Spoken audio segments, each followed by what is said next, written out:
काश कि मैं तुम्हें समझ पाती।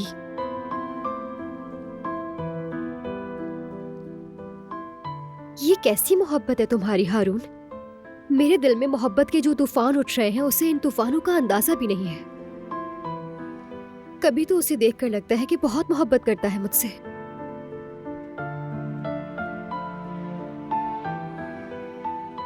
और कभी ऐसा लगता है जैसे मुझे जानता भी ना हो। क्या करूं मैं? क्या वो भी मेरी तरह इस रिश्ते को संजीदा नहीं ले सकता?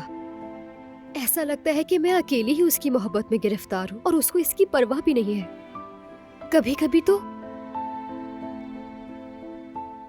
हम दोनों ने एक साथ बहुत ही अच्छा और कीमती वक्त गुजारा है। जब मैं तुम्हें देखती हूँ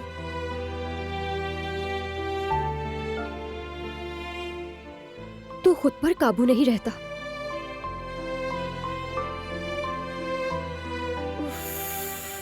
हारून यार, तुम्हारी मोहब्बत को भी तो खोने से डरती हूँ।